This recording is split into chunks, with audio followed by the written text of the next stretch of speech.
really just in sales in general, I love the process aspect of it. I love being able to, so the skill aspect of it, there's going to be something new that comes out in 5 to 10 years.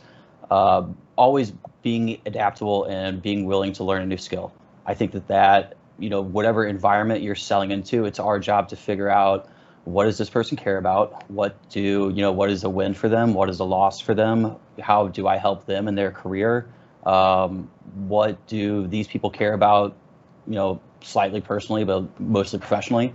And how do I make a connection with this person? How do I form a relationship with them?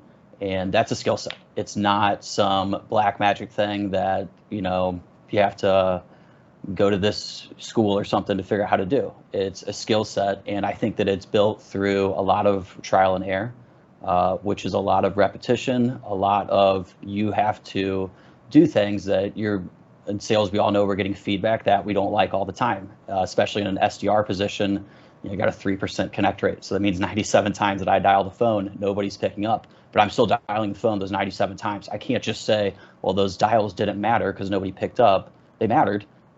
That's just the game that I'm playing. It's a 3% game. It's similar to baseball. You're only going to get hit 3 out of 10 times that you go to bat, and knowing that mindset. And I think that, not to get discouraged in the early part of your career, you need to go in knowing that these are the numbers and the type of environment that you're going to be in, and to have realistic expectations. So that when you do, if something negative does happen, you can be able to say, that's fine. That's part of this process. There is going to be, every process, it's not going to be straight up. There's going to be a few ups and downs, but it's knowing that, you're on a process, having a process first, knowing that you're on it, and then keeping that faith and stepping forward, moving forward, and developing that confidence of, our company's great, our solution's great, and my outreach is quality, and there's no reason to not outreach. Yes, exactly right, because you've got to continue to challenge yourself of, what is the unique value that I bring? Now, the answer is going to change over time, but the unique value that you bring, the implications are widespread. There's some that are in your career. Like, what's the value that I bring my company? What's the value that I bring other people that I work with? What's the value that I could bring a new potential employer if I'm looking? The other thing too, and I think a lot of people miss that, because you put your resume out there, you try to apply for jobs, but if it looks like the other 100 that are being read by some kind of AI model, what's going to make yours stand out? You've got to really make it differentiated from the pack and really challenge yourself to do that. The other thing is the value that you're bringing to an organization. What does a win look like for them, and how do you bring them unique value? Because that's going to change over time. I loved what you said about the persistence element. I've worked in call centers where I led a division where people called 100, 200, maybe 500 dials in a day.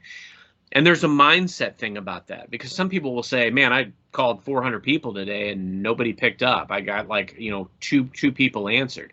And then there's another person that would say, man, I dialed all day, but I had one amazing conversation.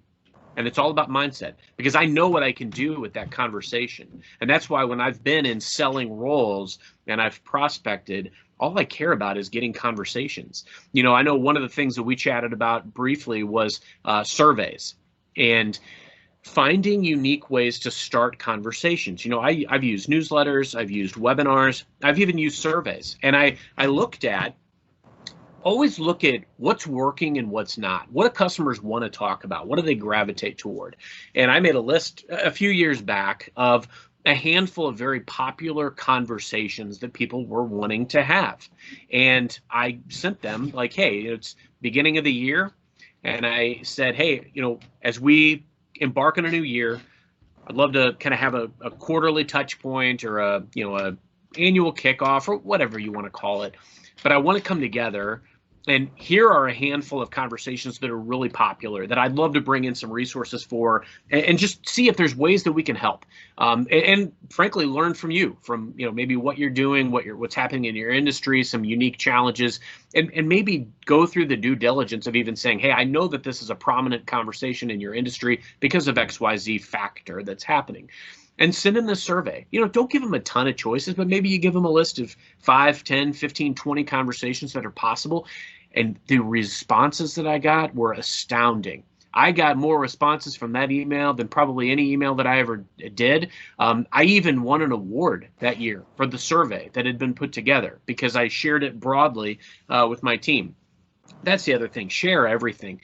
It's never taking food off your plate to give best practices to other people, and others will always pay that stuff forward. So look for ways that you can make everybody around you better. It's all about investment, finding out what it looks like for a win to other people, and then the perseverance piece over the long haul. A lot of it's just mindset and being able to pivot, optimize each day. And you're not gonna wake up every single day and just kind of want to go off to the races. Some days are better than others. Sometimes, especially in this world that we live in, there's going to be stuff that puts a damper on everything that, it puts a funk over your mindset. But when that happens, shrink your bubble, slow it down. Focus on yourself first, because you've got to be right. You've got to put the step forward. Sometimes it's just, no matter how you feel, you just pick up the phone and just dial and then just go, right? Sometimes it's, you focus on like, I'm okay. My family's okay.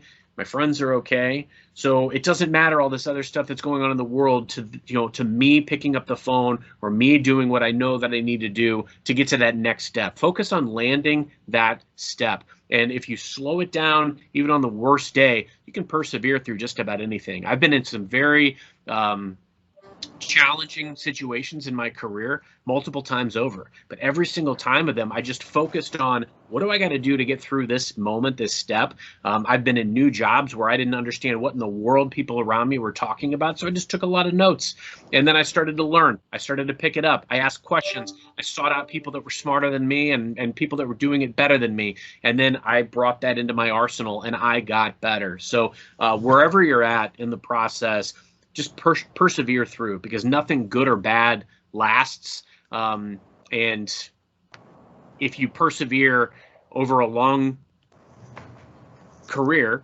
and you get up every time you're knocked down, you can do anything.